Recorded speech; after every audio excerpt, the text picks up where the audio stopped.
जय हिंद। अब बिल्कुल हम फार्म में आ चुके हैं। बस आप लोग ज़्यादा से ज़्यादा सब्सक्राइब करिए, शेयर करिए।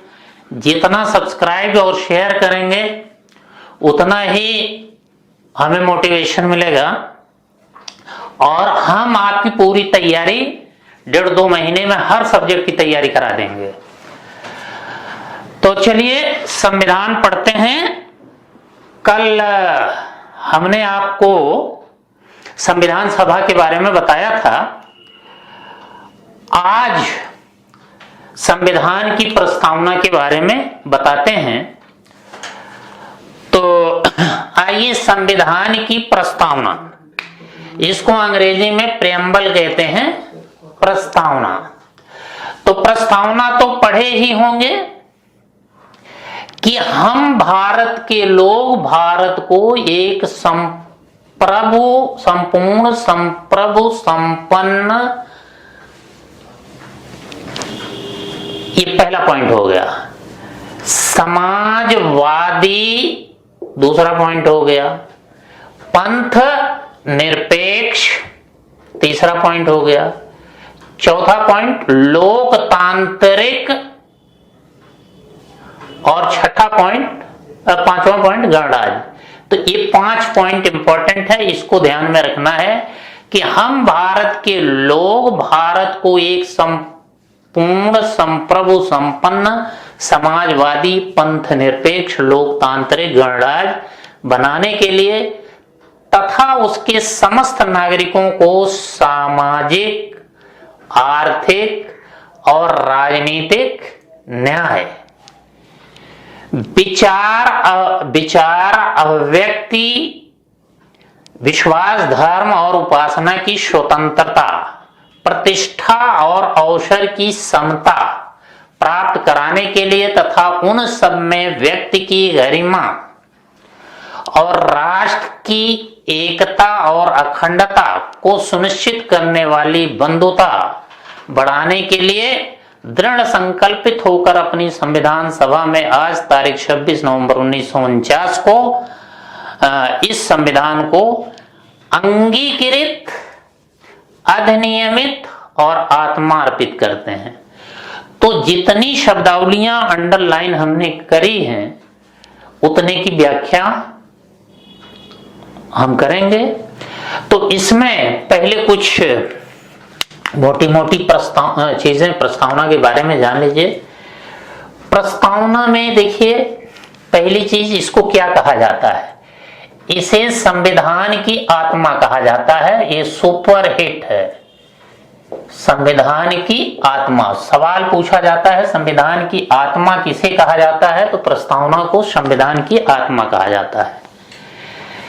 संविधान की उद्देशिका कहा जाता है, उद्देशिका इसको कहा जाता है, उद्देशिका। और क्या कहा जाता है? दर्शन कहा जाता है, संविधान का दर्शन कहा जाता है। और क्या कहा जाता है? कुंजी कहा जाता है, कुंजी। परिचय पत्र कहा जाता है, परिचय पत्र। परिचय पत्र का मतलब कि संविधान की इस प्रस्तावना के अवलोकन मात्र से आप समझ सकते हैं कि संविधान में क्या कुछ होगा। तो एक तरह से प्रस्तावना क्या है? झलक दिखला जा। एक बार अगर आप प्रस्तावना का अवलोकन कर लेंगे तो इसमें पूरे संविधान की झलक आपको मिल जाएगी। तो ये संविधान की आत्मा, उद्देशिका, संविधान का दर्शन, संविधान की कुंजी, संविधान का परिचय पत्र, यही प्रस्तावना को कहा जाता है। अब इसमें आप ये देखेंगे कि प्रस्तावना कहां से लिया गया है। प्रस्तावना कहां से ली गई है, कहां से? तो आप जानते हैं कि नेहरू जी ने संविधान सभा में 13 दिसंबर 1946 को एक उद्देश्य प्रस्ताव रखा था। उसी उद्देश्य प्रस्ताव को छोटा करके संविधान प्रस्तावना बना दिया गया। तो उद्देश्य प्रस्ताव का संक्षिप्त रूप है। प्रस्ताव का संक्षिप्त रूप। तो ये उद्देश्य प्रस्ताव यूएनओ चार्टर से प्रेरित था, तो प्रस्तावना यूएनओ चार्टर से प्रेरित है। दूसरा,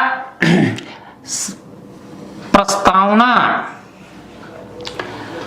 अमेरिकी संविधान से भी प्रेरित है।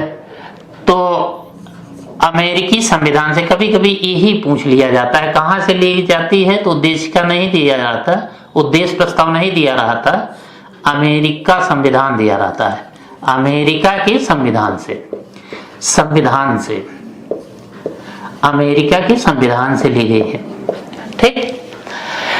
अगली चीज, प्रस्तावना की भाषा कहां से ली गई है? प्रस्तावना की भाषा ऑस्ट्रेलिया से ली गई है। ऑस्ट्रेलिया से।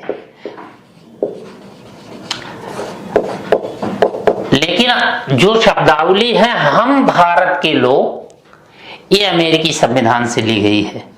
अमेरिकी संविधान की शुरुआत भी यही से होती है कि हम अमेरिका के लोग, तो हम भारत के लोग,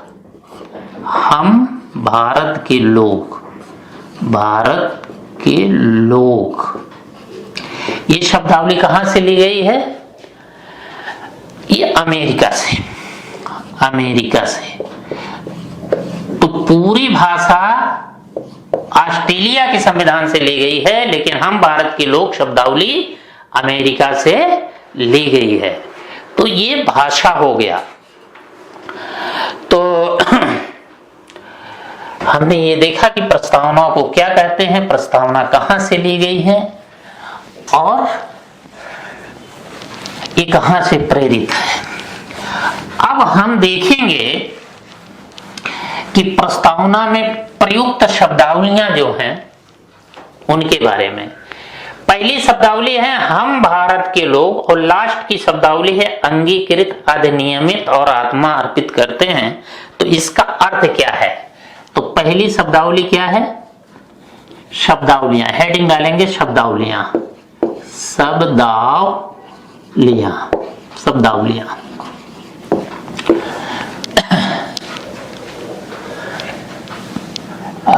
पहली शब्दावली है हम भारत के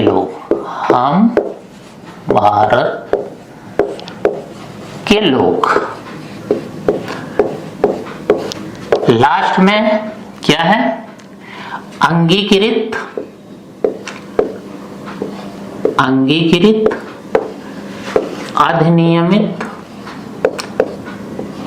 अधिनियमित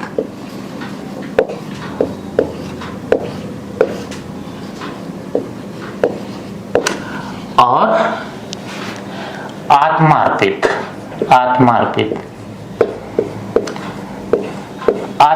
करते हैं।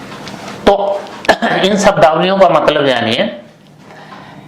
अंगीकृत का मतलब स्वीकार करना, मतलब हम भारत के लोग संविधान को स्वीकार करते हैं।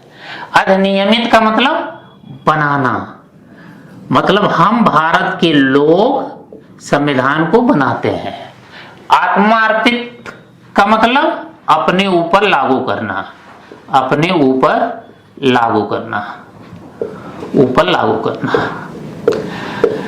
तो इसका मतलब क्या हो गया?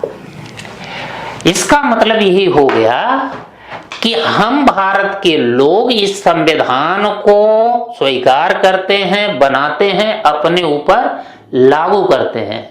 इसका मतलब हम हैं कि भारत में सर्वोच्च सत्ता या संवैधानिक सत्ता का स्रोत कौन हो गया? हम, मतलब भारत की जनता।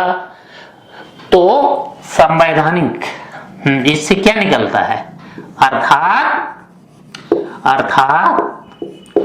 संवैधानिक सत्ता का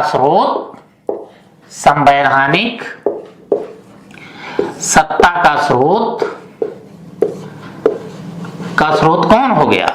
स्रोत भारत की जनता हो गई, भारत की जनता। तो सवाल पूछा जाता है भारत में सर्वोच्च कौन है? तो सर्वोच्च भारत की जनता है।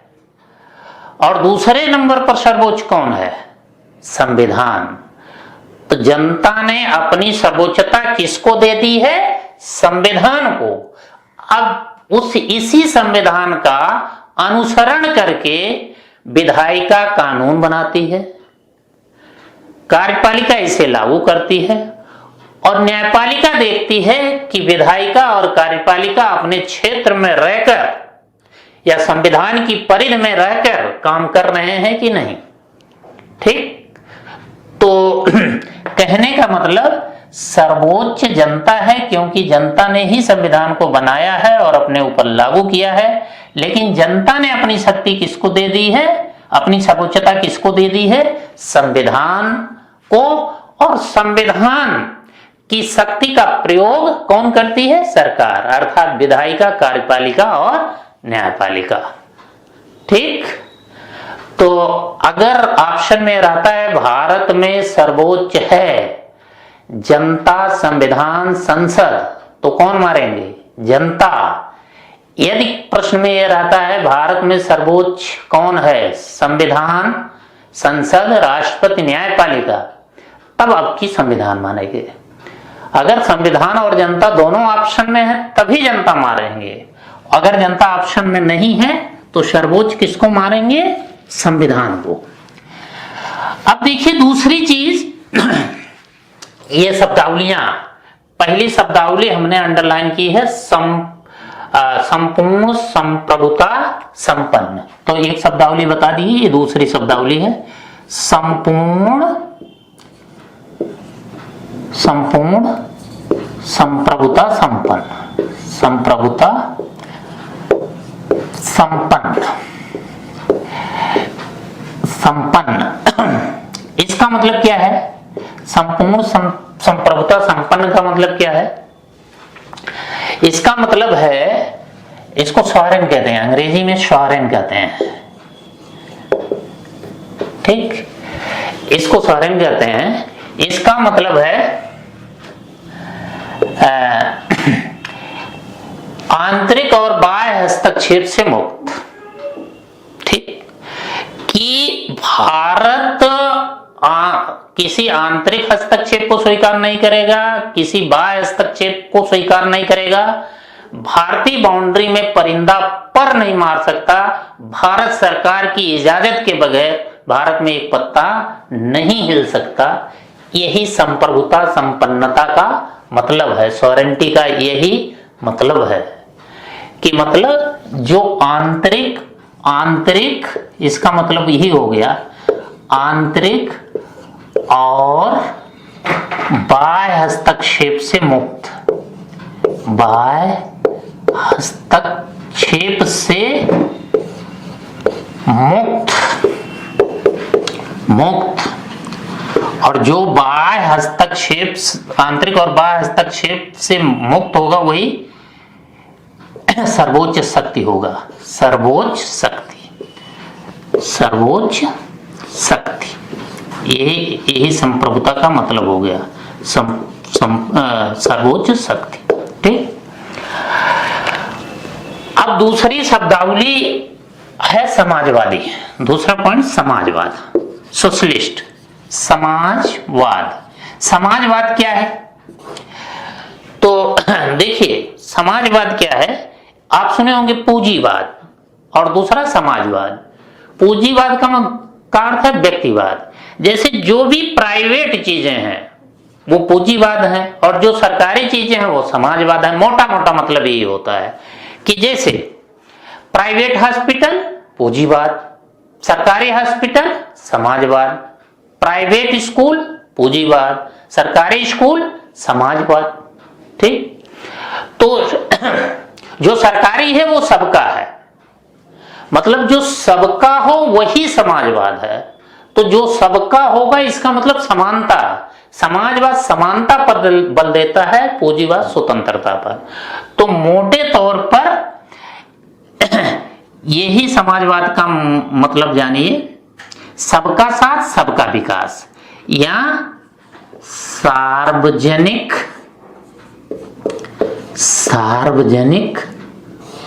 स्वामित्व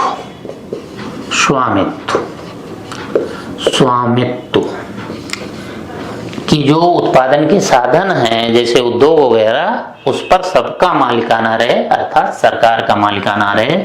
दूसरा, आय का न्यायपूर्ण वितरण, यही समाजवाद है, न्यायपूर्ण वितरण। तो मूल संविधान में समाजवाद शब्द नहीं था, बाद में 42वें संशोधन में जोड़ा गया। और समाजवाद की स्थापना के लिए भारत सरकार ने तमाम प्रयास किए। जैसे 1969 में 14 बैंकों का राष्ट्रीयकरण किया, 1980 में 6 बैंकों का राष्ट्रीयकरण किया। इसलिए किया कि बैंक जो हैं गरीबों को भी सस्ते में लोन दे सकें, क्योंकि प्राइवेट बैंक गरीबों को नहीं पूछते, वो अमीरों को पूछते हैं, क्योंकि अमीर उनको लाभ देते हैं। तो बैंकों का जो राष्ट्रीयकरण किया गया या तमाम गरीबी बेरोजगारी उन्मूलन योजनाएं चलाई गई, वो किस लिए? समाजवाद के लिए। तो ये किस पर बल देगा समाजवाद? समानता पर बल, ये समाजवाद है। ठीक। अब समाजवाद के बाद अगली चीज आएंगे, तीसरा, पंथ निरपेक्षता का मतलब सेकुलर इसको कहते हैं, पंथ निरपेक्षता या सेकुलर। पंथ निरपेक्षता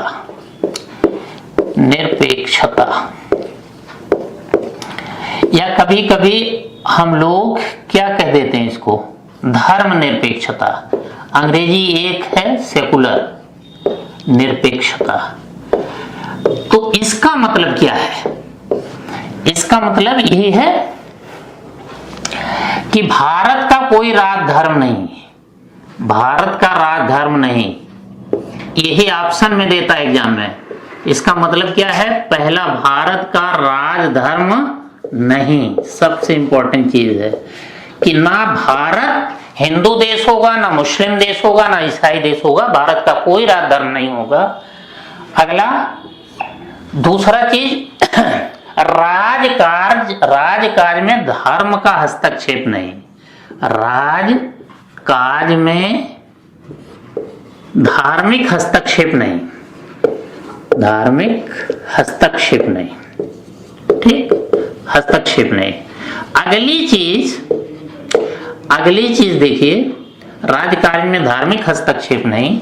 अगली चीज कि धर्म और राजनीति अलग अलग,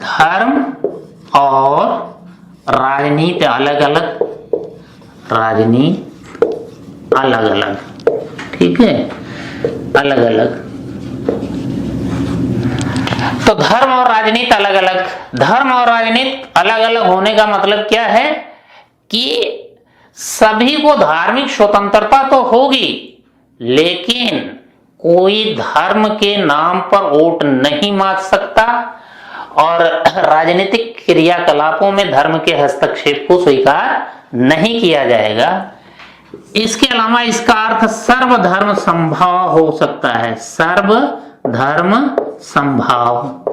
इसका मतलब ये हुआ कि भारत सरकार किसी धर्म के साथ भेदभाव नहीं करेगी, सभी धर्मों को समान दृष्टि से देखेगी, समान भाव से देखेगी, किसी के साथ कोई भेदभाव नहीं करेगी।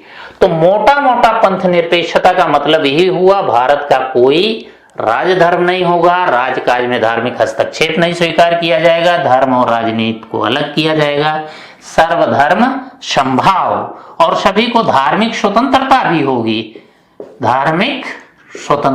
होगी। मौलिक अधिकार वाले भाग में धार्मिक स्वतंत्रता की बात कही गई है। तो ये पंथ निरपेक्षता का मतलब हुआ। अब इसको धर्म निरपेक्षता भी कह दिया जाता है, ठीक है। तो लेकिन कुछ लोग कहते हैं कि धर्म निरपेक्षता कहना ठीक नहीं है, पंथ निरपेक्षता कहना ही ठीक है, क्योंकि भारत धर्म निरपेक्ष हो ही नहीं सकता। भारत में धर्म का अर्थ है अच्छा आचरण धारण करना, जैसे झूठ ना बोलना, चोरी ना करना, भ्रष्टाचार ना करना, ये धर्म का मतलब होता है। भारत में धर्म का मतलब मुख्य रूप से नैतिकता है, और राजनीति में नैतिकता की जितनी जरूरत है उतनी अन्य कहीं पर नहीं है। इसीलिए गांधी जी ने कहा था कि धर्म विहीन राजनीति वेश्या है। तो गांधी जी धर्म के आध्यात्मिकरण की बात करते थे, राजनीति के आध्यात्मिकरण की बात करते थे, और धर्म विहीन राजनीति को वेश्या मानते थे। तो क्या गांधी जी पंथ निरपेक्ष नहीं थे? थे, लेकिन इस अर्थ में वो धर्म निरपेक्ष नहीं थे। तो भारत को धर्म निरपेक्ष कहना ठीक नहीं है, क्योंकि भारत में धर्म का अर्थ नैतिकता माना जाता है, और नैतिकता की राजनीति में आवश्यकता है। जहां तक पंथ निरपेक्षता की बात है, पंथ का मतलब होता है संप्रदाय या किसी धर्म से संबंधित जो कर्मकांड होते हैं। तो ये इस्लाम कर्मकांडों के समूह का नाम है, हिंदू कर्मकांडों के समूह का नाम है, ईसाई कर्मकांडों के समूह का नाम है। जब हाथ जोड़कर प्रार्थना की जाएगी तो हिंदू, जब उठ बैठकर प्रार्थना की जाएगी तो मुसलमान। तो इस्लाम या हिंदू या ईसाई शब्द कर्मकांडों के समूह को कहते हैं, तो इसी को पंथ कहते हैं। तो भारत पंथ निरपेक्ष ही होगा, धर्म निरपेक्ष नहीं होगा। अब पंथ निरपेक्षता हो गई। पंथ निरपेक्षता के बाद अगली चीज हम आते हैं, क्या है? लोकतंत्र। लोकतंत्र का मतलब क्या है? डेमोक्रेसी। लोकतंत्र का मतलब मोटा मोटा क्या होता है? जनता का शासन। जनता का शासन लोकतंत्र है। तो अब्राहम लिंकन ने कहा भी है, जनता के लिए जनता द्वारा शासन ही लोकतंत्र है। मतलब लोकतंत्र में लोकतंत्र की मालिक जनता है, जनता के द्वारा लोकतांत्रिक व्यवस्था को चलाया जाता है, और यह शासन जनता के कल्याण के लिए होता है। तो लोकतंत्र की सबसे बड़ी बात है हर व्यक्ति की समानता। हर व्यक्ति की समानता, चाहे राजा भोज हो चाहे गंगू तेली, सबको एक वोट ही देने का अधिकार होगा, एक से अधिक नहीं। तो हर व्यक्ति की समानता पर आधारित शासन, हर व्यक्ति की समानता और सहभागिता पर आधारित शासन, और सहभागिता, सभी भाग लेते हैं, सहभागिता पर आधारित शासन, पर आधारित शासन, यही लोकतंत्र है।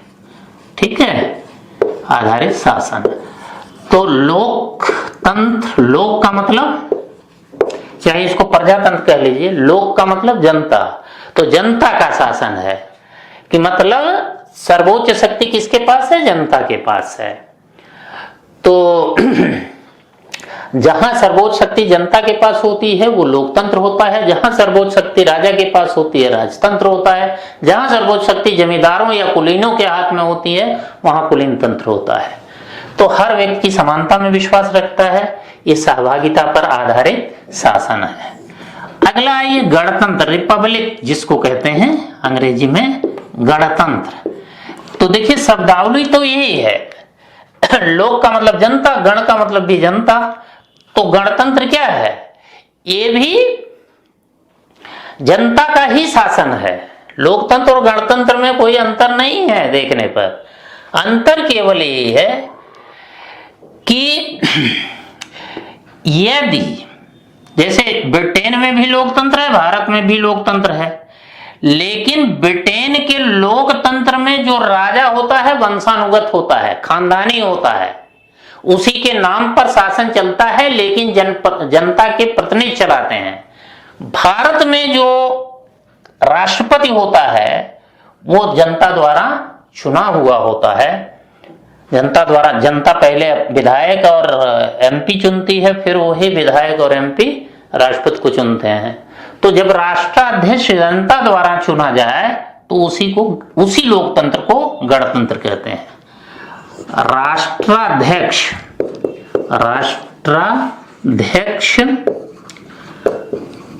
का चुनाव किसके द्वारा? चुनाव जनता द्वारा। तो राष्ट्राध्यक्ष का चुनाव जनता द्वारा होगा तो यह गणतंत्र है। तो ब्रिटेन क्या है? लोकतंत्र है। लेकिन भारत, अमेरिका, पाकिस्तान ये गणतंत्र है, क्योंकि यहां के राष्ट्राध्यक्ष किसके द्वारा चुने जाते हैं? जनता के द्वारा चुने जाते हैं। तो ये पांचों शब्दावलियां हो गई। संप्रभुता संपन्न का अर्थ हुआ भारत की इजाजत के बगैर परिंदा पर नहीं मार सकता। समाजवाद का मतलब हुआ जो सबका है, अर्थात सरकारीकरण। पंथ निरपेक्षता का मतलब हुआ भारत का कोई राजधर्म नहीं होगा। और लोकतंत्र का मतलब हुआ जनता का शासन। और गणतंत्र का मतलब हुआ कि ऐसा लोकतंत्र जिसमें राष्ट्राध्यक्ष जनता के द्वारा चुना जाए। अब अगली शब्दावली आ रही है कि सामाजिक, आर्थिक और राजनीतिक न्याय। तो अगली शब्दावली जो छठी शब्दावली है वो न्याय है, जस्टिस। न्याय का मतलब क्या होता है? न्याय का मतलब सहभागिता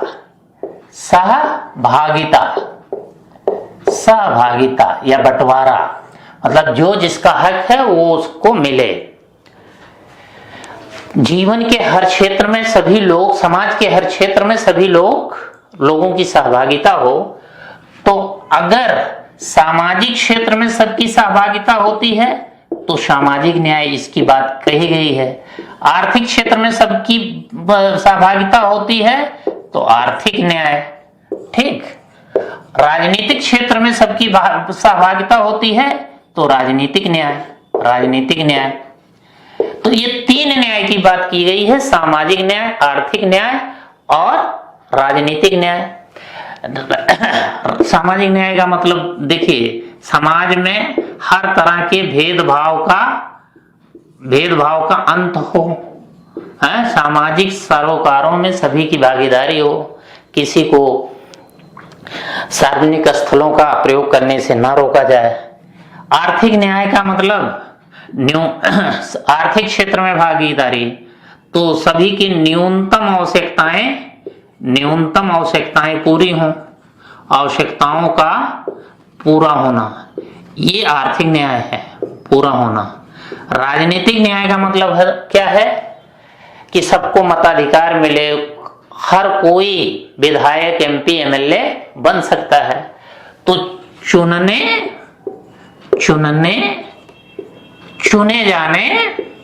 चुने जाने और सार्वजनिक पद प्राप्त करने का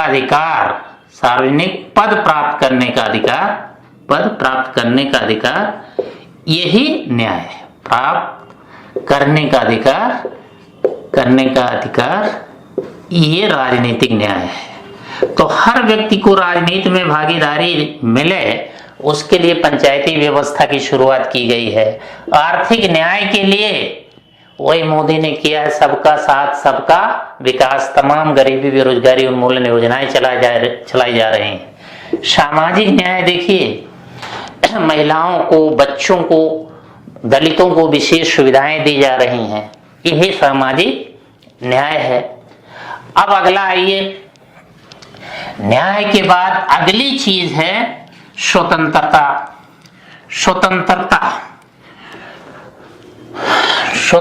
सातवीं चीज है स्वतंत्रता का मतलब क्या है? संविधान में किसकी बात की गई है? विचार, अव्यक्त विश्वास, धर्म, उपासना की स्वतंत्रता।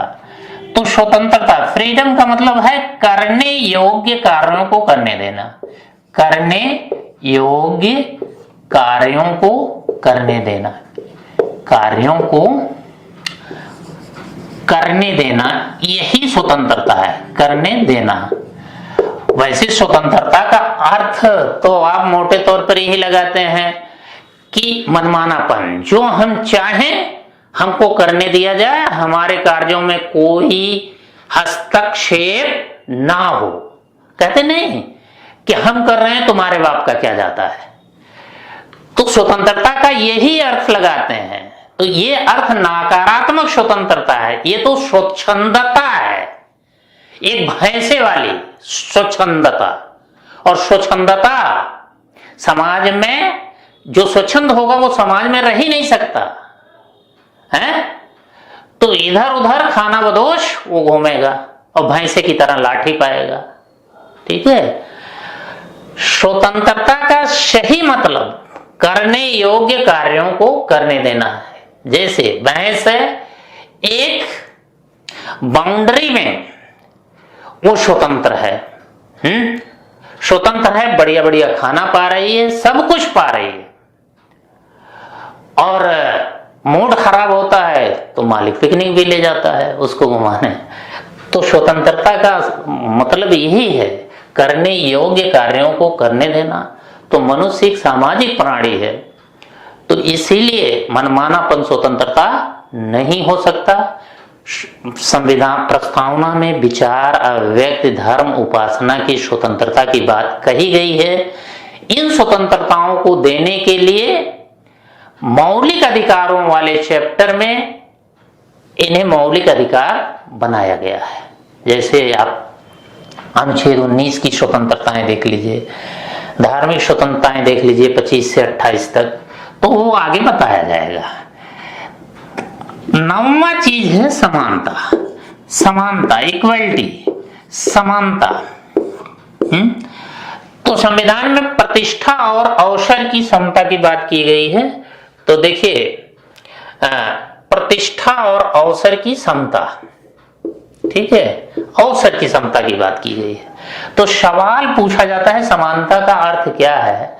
तो मोटे तौर पर आप कह देते हैं इसका अर्थ भेदभाव का अंत, भेदभाव का अंत, का अंत मतलब जात, लिंग, धर्म इत्यादि के आधार पर कोई भेदभाव ना हो, कोई विशेषाधिकार ना हो, विशेषाधिकारों का अंत, ये समानता है। लेकिन समानता का सही अर्थ ये है संरक्षणात्मक भेदभाव के साथ अवसर की समता। क्योंकि देखिए, मान लीजिए किसी प्रकार का भेदभाव ना हो, जात, लिंग, धर्म इत्यादि के आधार पर भेदभाव ना हो, लेकिन इससे समाज में समानता आ जाएगी? इससे समाज में समानता नहीं आ पाएगी, क्योंकि जो शक्तिशाली लोग होंगे, क्षमतावान लोग होंगे, वो आगे बढ़ जाएंगे। ठीक, इसीलिए जो गरीब लोग हैं, जो महिलाएं हैं, जो दलित हैं, जो पिछड़े हैं, उनके साथ कुछ संरक्षणात्मक भेदभाव करना होगा। अर्थात उनको आरक्षण जैसी सुविधाएं देकर ऊपर उठाना पड़ेगा, जिससे अगड़ों के समान हो जाए। बिल्कुल समानता उसी तरह की है कि जैसे दो बच्चे हैं किसी के, एक बड़ा है 5 साल का, एक छोटा है, एक साल का या छोटा है, तो मां उसको ज्यादा संरक्षण देगी, मां उसको ज्यादा संरक्षण देगी छोटे को। ये चीज बड़े को अखरेगी, बड़ा कहेगा कि हमारे साथ मां भेदभाव कर रही है, तो मां भेदभाव नहीं कर रही है, उसको संरक्षण की आवश्यकता है। जब वो भी बड़े की आयु का हो जाएगा, तब मां ऐसा भेदभाव नहीं करेगी। तो समानता का सही अर्थ यही है, संरक्षणात्मक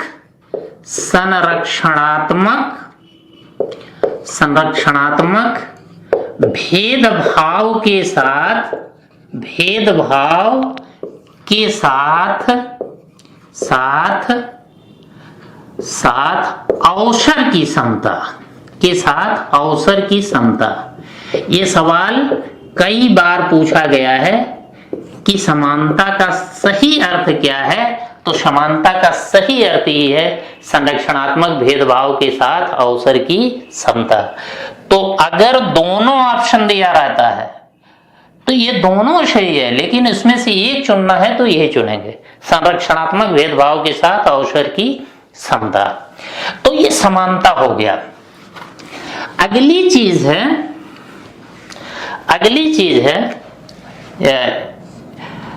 10 नंबर, समानता के बाद बंधुत्व की बात की गई है।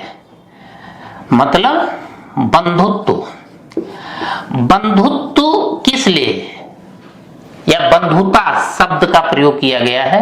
बंधुता, देखिए ये लिखा है कि उन सब में व्यक्ति की गरिमा और राष्ट्र की एकता अखंडता को सुनिश्चित करने वाली बंधुता बढ़ाने के लिए। तो बंधुता का अर्थ क्या है? बंधुता का मोटा मोटा अर्थ भाईचारा है, लेकिन किसके लिए भाईचारा? राष्ट्र की एकता और अखंडता के लिए भाईचारा, व्यक्ति की गरिमा को सुरक्षित रखने के लिए भाईचारा। तो बंधुता का मतलब एकता के लिए भाईचारा, ये सवाल पूछा जाता है। बंधुता का अर्थ तो एकता के लिए भाईचारा, एकता के लिए भाईचारा, समझ गए? एकता के लिए भाईचारा। तो अगर आपको ऑप्शन में दिया जाता है कि बंधुता का अर्थ क्या है, तो आप पहला ऑप्शन भाईचारा, दूसरा एकता के लिए भाईचारा, तो एकता के लिए भाईचारा मारेंगे। क्लियर? गरिमा का अर्थ क्या है? गरिमा का अर्थ यही है कि मनुष्य अपने आप में साध्य है, उसे साधन नहीं बनाया जा सकता। सब कुछ मनुष्य के लिए है, तो मनुष्य को आप साधन नहीं बना सकते, अपने हित का साधन नहीं बना सकते। जैसे वेश्यावृत्ति में क्या है, मनुष्य को साधन बनाया जा रहा है, तो ये मानव गरिमा के खिलाफ है। 3 तलाक था, यह मानव गरिमा के खिलाफ था, क्योंकि महिला की मर्जी के बगैर उसे बाध्य कर दिया जाता था पति से अलग होने के लिए।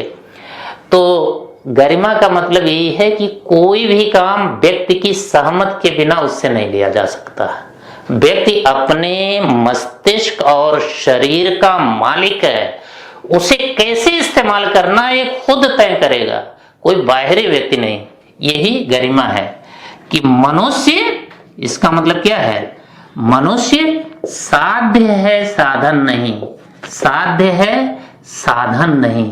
तो ये ध्यान रहे, इन सब शब्दावलियों का अर्थ पूछा जाता है, साधन नहीं। तो ये गरिमा का अर्थ हो गया।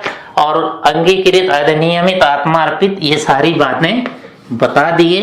तो वीडियो बड़ा होता जा रहा है, थोड़ा सा आप और कर लीजिए, प्रस्तावना कंप्लीट हो जाएगी। अब देखिए, क्या प्रस्तावना संविधान का भाग है? क्या प्रस्तावना संविधान का भाग है? बड़ा अटपटा सा सवाल है। संविधान का भाग है, बड़ा अटपटा सा सवाल है कि अरे संविधान में तो लिखा है, संविधान का भाग क्यों नहीं होगा? लेकिन जैसे जब गाना गाते हैं, कहते हैं आ, जो आलाप करते हैं, तो क्या गाने का भाग होता है वो? तो कुछ लोग कहते हैं हाँ होता है, कुछ लोग कहते हैं नहीं। तो पहला वाद 1960 में हुआ था। 1960 के बेरूबारी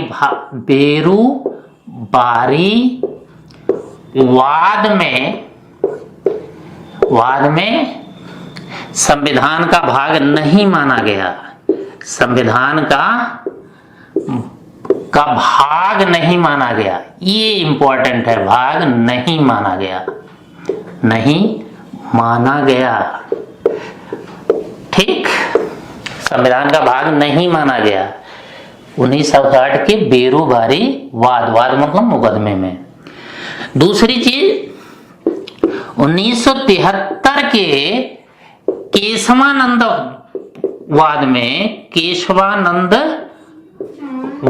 में नंदवाद में भाग माना गया, संविधान का भाग माना गया, संविधान का भाग माना गया, संविधान का भाग माना गया, माना गया। तो संविधान का भाग माना गया, लेकिन ये कहा गया ये न्याय योग्य नहीं है, मतलब प्रस्तावना को लेकर मुकदमा नहीं किया जा सकता, हालांकि प्रस्तावना में संशोधन किया जा सकता है।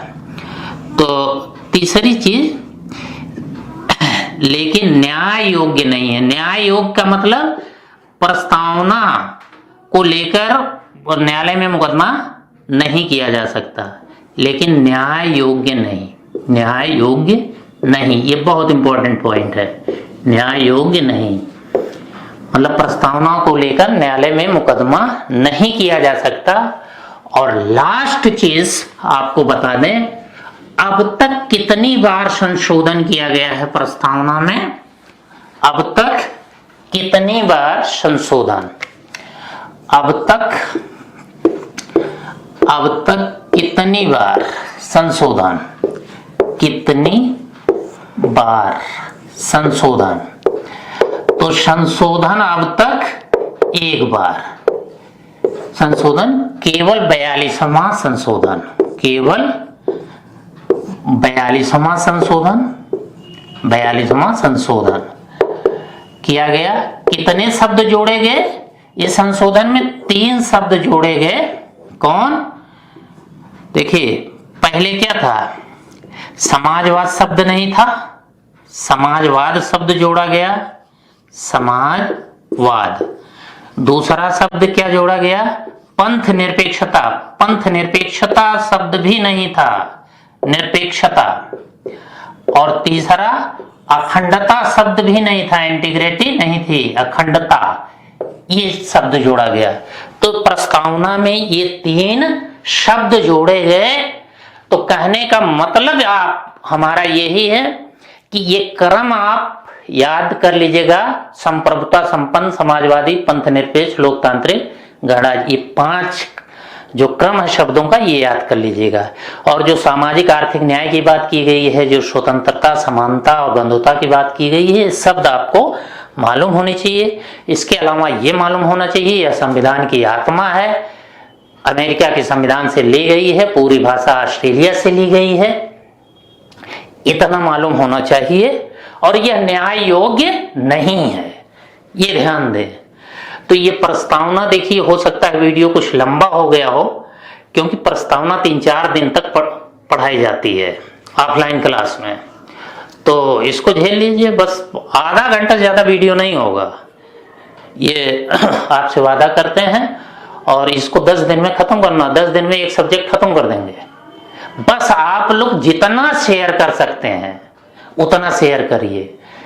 जो हमारे क्लास के लोग हैं, कम से कम वो हद कर दें, इतना शेयर करें कि हद कर दें। हमें पैसा नहीं चाहिए इसका, हम फीस नहीं लेंगे इसका, निःशुल्क सब कुछ पढ़ा देंगे आपको। केवल आपको गुरु दक्षिणा इतना ही देना है कि जितना आप शेयर कर सकते हैं शेयर करिए, सब्सक्राइबर करिए, दूसरों से करवाइए। धन्यवाद।